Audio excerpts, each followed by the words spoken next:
Fraud اور بےایمانی کا جو بھی عمل شروع کریں گے اس کی کوئی قانونی، اخلاقی، سیاسی، آئینی کوئی حیثیت نہیں ہوگی۔ آج آپ دیکھیں کہ 8 مارچ سے پہلے 9 مئی کے حوالے سے ہم نے پچھلے پونے 2 سال سے پٹیشن فائل کر رکھی تھی کہ جوڈیشل کمیشن بنائیں۔ اس میں پچھلے چیف جسٹس عمر بندیال صاحب تھے، انہوں نے نہیں بنایا۔ اس کے بعد آپ کو پتہ ہے کہ اس پہ آبجیکشن لگا دیا گیا۔ قاضی فائزہ نے 13 مہینے گزارے، اس کے اوپر کوئی ایک سنوائی نہیں کی۔ اب جب یہ 26ویں آئینی ترمیم کے ذریعے اپنی من پسند ججز لگانے میں کامیاب ہو گئے ہیں تو اب آ کر کے وہ کیس لگائے اور اس میں بھی آبجیکشن ریموو ہو گیا ہے اور ہمیں امید ہے کہ انشاءاللہ اس کے اوپر چلے گا۔ دوسری بات، اس موضوع کے اندر 1 سے زائد ججمنٹس اور آرڈرز آ چکے ہیں 9 مئی کے حوالے سے۔ جو ڈرامہ یہ کرنا چاہتے ہیں کر لیں۔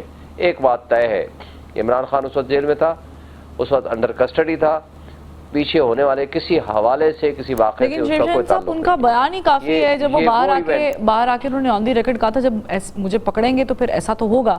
بہت ساری چیزیں پھر ظاہر ہے فیض حمید صاحب اگر اعتراف جرم کر لیتے ہیں، وعدہ معاف گواہ بن جاتے ہیں یا کچھ بھی ان کی طرف سے ایسا عمران خان کے متعلق آتا ہے تو پھر تو عمران خان صاحب will be in hot waters. پہلی بات تو یہ ہے کہ آپ اپنے ریکارڈ کی درستگی کر لیں۔ انہوں نے ایسا نہیں کہا تھا ایسا ہوگا تو ایسا ہوگا۔ انہوں نے سب سے پہلے سپریم کورٹ میں پیش ہوئے، اس کو کہا گیا کہ جی وہاں اب جو کچھ ہوا ہے آپ اس کو کنڈیم کریں گے۔ انہوں نے کہا مجھے یہ تو بتاؤ ہوا کیا ہے، مجھے کیا پتا پیچھے کیا ہو رہا تھا، اور انہوں نے اس کی مذمت کی سپریم کورٹ میں کھڑے ہو کے۔ انہوں کے جو الفاظ تھے آپ ٹرو سینس میں آپ دیکھیں، انہوں نے کہا بھائی احتجاج کے لیے لوگ کدھر جائیں گے، اور احتجاج کرنا کسی بھی جگہ پہ کوئی غیر قانونی غیر آئینی عمل نہیں ہوتا۔ احتجاج کو آپ نے کبھی آج تک یہ آئیڈینٹیفائی نہیں کیا۔ باقی اگر کسی نے جرم کیا ہے تو اس کو آپ سزا دیں، لیکن آپ کے سامنے آپ کو پتہ ہے سرگودا کے جج نے میاں والی اور سرگودا کے تمام ملزمان کو بری کر دیا، اور اسی طرح پشاور کے تمام ملزمان کو بری کر دیا گیا جو ATC کورٹ تھیں۔ اور اس کے بعد آپ دیکھو لاہور ہائی کورٹ نے فیصلہ دیا کہ عمران خان کے خلاف کسی قسم کی کوئی ایویڈنس نہیں ہے، نہ وربل نہ ڈاکومنٹری۔ تو آج آپ کہاں سے وعدہ معاف گواہ بنائیں؟ آج آپ اس طرح کی پھر حرکتیں شروع کر دیں لیکن پوری دنیا میں آپ اپنے نظام انصاف کا تماشا بنائیں۔ آپ لوگوں کی تیاری کیا ہوگی؟ میرا سوال وہیں پہ کھڑا ہے۔ آپ ایز اے ڈیفینسو پوزیشن ہمارا کوئی تیاری کا ایشو ہی نہیں ہے، جب ہم انوالو ہی نہیں ہیں۔ یہ کہا گیا آج تک کہ تمام ریکارڈ کے مطابق جناب کوئی ایک پولیس والا یا 2 پولیس والے کھڑے ہو کے اس سازش کو آبزرو کر رہے تھے، اور انہوں نے اپنی ضمنی میں لکھ دیا کہ نہیں جناب یہ ایک سازش کر رہے تھے کہ جی 9 مئی ہم نے کرنا ہے، اور وہ 1.5 سال چپ کر کے گھر میں بیٹھے رہے وہ پولیس والے، اور بعد میں جا کر کے ضمنی میں ایک تتیمہ بیان کٹوا دیا۔ تو اس طرح کی ایویڈنس کو بنیاد بنا کر کے آپ نظام انصاف کے اوپر آپ پہلے ہی حملہ آور ہو چکے ہیں، جمہوریت دفن ہو چکی ہے، آئین اور قانون ان لوگوں نے اپنے پاؤں تلے رون ڈالا ہے، اور نظام انصاف کو اپنی باندی بنا لیا ہے۔ جو لوگ احتجاج کے لیے جاتے ہیں ان کو سیدھی گولیاں ماری جاتی ہیں اور ان کو لاشیں ملتی ہیں۔ تو آپ نے اپنے ملک کو کیا بنانا ریپبلک سے تو آگے لے گئے ہیں؟ یہ لاشوں کے اوپر ابھی کچھ دیر پہلے لاشوں کے اوپر خواجہ آصف صاحب فلور پر گفتگو کر رہے تھے، انہوں نے کہا کہ علی امین گنڈا پور کے گارڈز کی فائرنگ سے لوگ شہید ہوئے ہیں، جانوں سے گئے ہیں۔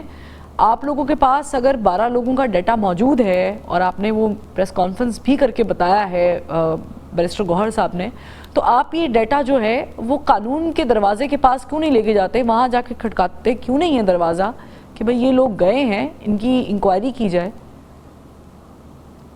پہلی بات تو یہ ہے کہ ہم جا رہے ہیں، ہمیں کنفرم کر رہے تھے کہ کتنے لوگ مسنگ ہیں، کتنے لوگ شہدا ہو چکے ہیں اور کتنے انجرڈ ہیں۔ ہماری وہ تحقیقات ابھی جاری ہیں، 1-2 دن میں یہ خواہش بھی ان کی پوری ہو جائے گی۔ ہم کوٹا فلاح میں جا رہے ہیں اور ان کے خلاف FIR کٹائیں گے۔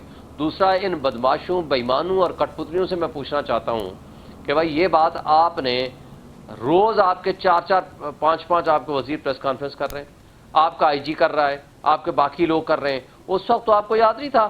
کدھر ہیں آپ کے CCTV فوٹیجز؟ کیوں آپ مطیع اللہ جان کو اٹھا کر کے آئس کے مقدمے میں ڈال دیا؟ کیوں ثاقب بشیر صحافی کو اٹھا کے لے گئے؟ کیوں آپ ہاسپٹلز والوں کو بند کر دیا، منع کر دیا آپ نے کہ جناب ان کو کوئی ڈیٹا نہیں دینا؟ کیوں انجرڈ لوگوں کی آپ تفصیلات نہیں دے رہے؟ کیوں شہداء کی لاشیں اور پوسٹ مارٹم رپورٹس ابھی تک آپ نہیں دے رہے؟ اور کیوں آپ نے اس طریقے کا وارداتیں کرنی شروع کر دی ہیں؟ اور آج آپ کو یاد آیا ہے 15 دن بعد یا 10 دن 12 دن بعد آپ تردید کرتے ہیں کہ علی امین گنڈا پور صاحب کے جو اسکواڈ ہے ان کی فائرنگ سے یہ لوگ مرے ہیں؟ یہ جھوٹ بولتے ہیں، یہ بے ایمان جھوٹے لوگ ہیں۔ یہ کٹ پتلی ہیں، ان کو جو ایک چابی والے کھلونے ہیں، ان کو جو کہا جاتا ہے اس کے بعد یہ ایکٹ کرنا شروع کر دیتے ہیں. ان کو کہا جائے کھڑے ہو جاؤ کھڑے ہو جاتے ہیں، ان کو کہا جائے بیٹھ جاؤ بیٹھ جاتے ہیں. ان کی حیثیت کیا ہے؟ ریحانہ ڈار سے ہارا ہوا بندہ ہے، اس کی جرت ہے جو اس کو کہا جائے گا کہ اگلے دن وہ جعلی ایک فارم لے کے پھر رہے ہیں یہاں. بھائی کوئی ڈاکو کسی کے اوپر قابض ہو جائے کسی بلڈنگ کے اوپر تو کیا وہ اس کا وہ مالک بن جائے گا؟ اور پارلیمنٹ میں بیٹھنے کا مطلب یہ تھوڑا ہے کہ یہ جیتے ہوئے لوگ ہیں. پوچھیں اس کو، اٹھائیں اس کو، کہ قرآن کی قسم اٹھا کے یا بیٹے کی قسم اٹھا کر کے بتائے کہ آپ ریحانہ ڈار سے جیتے ہو یا ہارے ہو. یہ ہارے ہوئے کٹ پتلی لوگ ہیں، ان کی کوئی قانونی حیثیت نہیں ہے، اخلاقی طور پر یہ گر چکے ہیں. دیکھیں آپ 15 دن بعد یاد آیا، آپ اور میں تو یہ یاد آیا کہ جی علی امین گنڈا پور کے سامنے ہوئی ہے فائرنگ. آپ اور میں پورا میڈیا موجود تھا. ہاں آپ اور میں تو ظاہر ہے اس چیز کے گنڈا پور کی تو مجاز نہیں ہے نا کہ ہم کسی کو جاتا وقت تو سب کچھ. میں بات کمپلیٹ کر لوں، آپ کی گفتگو اچھی چل رہی ہے. میں صرف اپنا سوال بھی ڈالنا چاہ رہی ہوں کیونکہ بہت ساری چیزیں ہیں جو کلیریفائی کرنے ضروری ہیں. شیب شاہین صاحب، آپ اور میں ظاہر ہے کہ یہ ایک کہہ تو سکتے ہیں مشورے کے طور پہ کہ قرآن پہ ہاتھ رکھ لیں، لیکن سیاست میں اس طرح قرآن پہ ہاتھ رکھ کے چیزیں نہیں چلی جاتی ہیں. اس کے لیے کورٹ موجود ہے، لا موجود ہوتا ہے، ٹرائبونلز ہوتے ہیں، الیکشن کمیشن ہوتا ہے. کون سی کورٹ، کون سا لا؟ ٹرائبونل جب کیس چلا رہے تھے آج تک وہ کٹ پتلی جو الیکشن کمیشن ان کا جو سہولت کار بیٹھا ہوا ہے، ایک کیس انہوں نے نہیں چلنے دیا. پہلے کہتے ہیں کہ نہیں. اگر آپ لوگوں کو اتنا زیادہ انجسٹس مل رہا ہے اس سسٹم سے شیب شاہین صاحب، تو پھر آپ لوگوں کو تو بات بالکل بھی نہیں کرنی چاہیے. اب جو آپ لوگ کھڑے ہو کے بات کر رہے ہیں کہ انسان ہو یا فرشتے، ہم کس سے بھی بات کرنے کو تیار ہیں، یہ آپ کیوں کر رہے ہیں؟ کیونکہ آپ کو تو پتا ہے کہ گورنمنٹ اس پوزیشن میں ہے کہ وہ بات نہیں کرے گی، اسٹیبلشمنٹ آلریڈی آپ لوگوں سے بات کرنا نہیں چاہ رہی ہے، تو پھر آپ بات کس سے کرنے کو کہہ رہے ہیں؟ پہلی بات کا جواب تو سن لیں، کون سا انصاف ہمیں مل رہا ہے؟ بھائی وہ کٹ پتلی جن کو مسلط کیا گیا ہے ان کے خلاف ٹریبونل کی حالت یہ ہے. پہلے دن سے ہم سپریم کورٹ میں گئے ہوئے ہیں کہ آپ اس میں کمیشن بنائیں، نہیں بنا آج تک. پہلے دن سے پورا انٹرنیشنل میڈیا، نیشنل میڈیا اور پوری دنیا نے دیکھا کہ سارا جو الیکشن فراڈ ہوا ہے ملوث ہے اس میں پوری طرح قاضی فائز صاحب، ملوث ہے اس میں پوری طرح الیکشن کمیشن، ملوث ہے پوری طرح ریٹرننگ آفیسرز. اچھا وہ انصاف کہاں سے مل رہا ہے؟ جب سپریم کورٹ کے جب چیف جسٹس نے کہا جی یہ جج لگا دو، اچھا پہلے لگ گئے، بعد میں کہا نہیں جی یہ ہمیں نہیں چاہیے. میرا اسلام آباد والے کیسز میں آپ دیکھ لو، کبھی ایک ریٹائرڈ جج لگاتے ہیں، پھر دوسرا لگاتے ہیں، پھر کبھی تیسرا لگاتے ہیں. جو کیس چلنا چاہتا ہے اس کو روک لیتے ہیں. 6 مہینے میں فیصلہ ہونا تھا، آج 10 مہینے میں کیس کا 11 مہینے میں سٹارٹ ہی نہیں ہو سکا. ان بےایمانوں سے کیا ہم توقع رکھیں؟ اور یہ آپ توقع رکھتے ہیں کہ ہمیں انصاف ملے گا ان لوگوں سے؟ آپ کی ساری باتیں ٹھیک ہو سکتی ہیں، مگر پھر بھی میں ریئلسٹک ہو کر بتاؤں تو گورنمنٹ اس وقت بڑی سٹرونگ پوزیشن پہ موجود ہے. انہوں نے آپ لوگوں کا احتجاج، دھرنا، بھوک ہڑتال، لانگ مارچ، آپ لوگوں کا کسی بھی قسم کا جلسہ، اس کو کرش کرنے میں ان کو کامیابی ملی ہے. آپ لوگ اس وقت ویک پوزیشن پہ ہیں. اب آپ لوگ بات کرنے کا کہہ رہے ہیں تو وہ کیوں کریں آپ سے بات، اور کون کرے آپ سے بات؟ پہلی بات تو یہ ہے کہ 90% عوام، 95% عوام ایک طرف کھڑی ہوئی ہے. اگر یزید اوپر بٹھا دیں گے، یزیدوں کے پیروکار اوپر بٹھا دیں گے جو اپنے ہی عوام، اپنے ہی لوگوں پہ گولیاں ماریں گے، تو وہ مضبوط پوزیشن نہیں ہوگی. وہ کٹ پتلی ہوں گے، وہ فورسز ہوں گی. جس طرح وہ قابض انگریز یہاں قابض تھا، اس سے بدتر یہ لوگ اس وقت قابض ہیں. اس طرح کی حرکتیں یہ والے وہ کر رہے ہیں، اپنے ہی لوگوں کو گولیاں مار رہے ہیں. کیا کیا تھا آپ نے مشرقی پاکستان میں؟ یہی کیا تھا نا کہ اپنے لوگ جو جیت چکے تھے ان کو آپ نے سائٹ پہ پھینک دیا. اس طرح تو رمضان کے مہینے میں روزے داروں پر گولیاں چلانا بھی شیب شاہین صاحب وہ بھی اسی زمرے میں آتا ہے.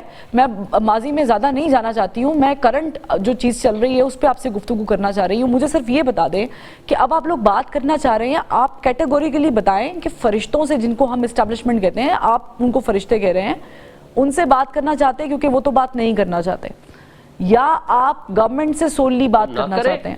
دیکھیں نہ کریں، ہم نے کوئی ان کے پیچھے جا رہے ہیں؟ ہم تو یہ کہہ رہے ہیں ہم نے دروازے اوپن رکھے ہیں. دروازے اوپن رکھنے کا مطلب ہے یہ روز آ کر ٹی وی میں کہتے ہیں کہ جی ڈائیلاگ نہیں کرتے، یہ بات نہیں کرتے، یہ سیاسی جماعتوں سے بات نہیں کرتے، یہ فلاں سے بات نہیں کرتے. ہم نے دروازے اوپن رکھے ہوئے ہیں. باقی یہ ان لوگوں کے پاس، میں نے تو پہلے کہا تھا، ان کے پاس تو اختیار ہی نہیں ہے. دیکھیں 2 چودھری ہیں. ایک چودھری ہے عوام جس کے ہم حقیقی نمائندے ہیں، جو آج ساری کی ساری ایک طرف کھڑی ہوئی ہے. دوسرا ہے بندوق والا. بندوق والے کو ہم نے میرے اور آپ کے اور عوام کے پیسوں سے ہم نے بندوق بھی لے کر دی، اس کو یونیفارم بھی لے کر دی. اس نے کن پٹی پہ ہماری پہ بندوق رکھ دیا کہ نہیں مجھے سپر چودھری مانو. اس لیے مانو. اب وہ کہتے ہیں کہ ہمارے سر اس کا فیصلہ ابھی ہونا باقی ہے کہ بندوق کس کی بندوق سے گولی چلی ہے. فیصلہ ہوگا عوام کا. سنیں, فیصلہ کوئی نہیں ہونا باقی ہے, فیصلے ہو چکے ہیں. مجھے بتا دیں علی امین گنڈا پور کے ہر ایکٹ کے اوپر تو آپ اس کے گاڑی کو جو ڈنڈے مار رہے ہیں, اس کو جو گولیاں چل رہی ہیں, اس کو سارا کچھ تو وہ ریکارڈڈ ہے. مجھے بتا دیں نا اس کے ساتھ کون بندہ تھا جس کی ریکارڈنگ نہیں ہے. سارا دن وہاں موجود تھے.